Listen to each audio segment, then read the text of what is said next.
As our civilization becomes more and more complex, we become more vulnerable. Corporate intelligence, our infrastructure, the whole area of cyber, our military capacity is unmatched. Our financial capacity is great, and people want to change that. We need to be the best in the world. We need the smartest people in the world. We need the best trained people in the world. That's all part of what we do here at Embry-Riddle.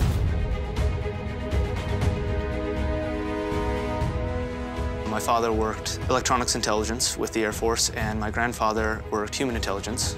And so when I started looking for different colleges, the global security and intelligence major popped up, and it just clicked for me. And that's when I decided that that was my top choice, and I didn't want to go anywhere else. I've always wanted to work in a crime lab. It's not something that people usually take credit for, but I just like the fact that you get to help people in that aspect. Being in the labs here, actually getting to do hands-on fingerprinting, blood splatter analysis, or even on the computers, network security and all of that, I got that feeling that this is what I can imagine myself doing.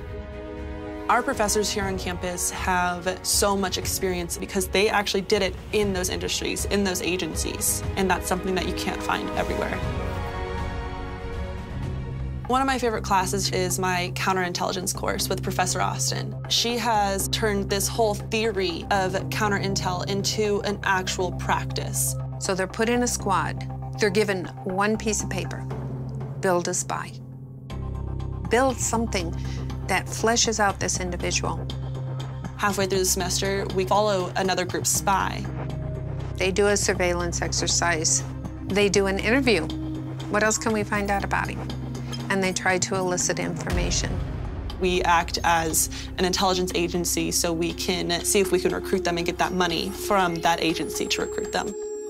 One of the things we really want to do here at Embry-Riddle is have our graduates be people who can solve problems. We have a lot of threats in today's day and age. It's a pretty scary world out there. Cyber threats are not just targeting governments and large corporations, they're actually targeting individuals on a daily basis. There was a fellow who was on his way to the RSA conference, and he made the mistake and tweeted while he was on the plane, anyone want to hack into the ICAS system? The safest plane is one that has no computer on board. Every system that's complicated has vulnerabilities. So on this map, you can see 1% of all the attacks happening worldwide. What we're learning here is not just the basics of network security, but also combating those threats. Over the last several years, our nation's attention has really turned towards school security. Recognizing that need, I approached a local elementary school to see if our students could do a project that would involve a security survey, risk assessment, as well as designing a new physical security program for the school. The students looked at both the exterior and interior of the school, identifying vulnerabilities that could be exploited, that could allow an attacker or an intruder to have easy access to either the school grounds or the classrooms themselves. And afterwards, we provided them a courtesy copy of the students' work, which was so good that the school adopted 90% of our recommendations, several of them within 24 hours of us presenting the report. Well, I think the hands-on classes, the ones that really challenge you, they really stick with me. We do this senior capstone class that is called War Games, and it's an international game in which you represent a country and you need to make the best of whatever crisis he decides to throw at you at the time. It's very interesting to see how the students play these games because they have to make decisions. They may not have perfect information, and just like a real policymaker. We concentrate on the melding of security and intelligence, and we use all of the best parts of each to try to prepare somebody for when they go out, whether they go in intel or whether they go into security. Government agencies like CIA, FBI, NSA, DOD are just all over this campus. They're coming back to us saying, okay, this is what we need right now from you.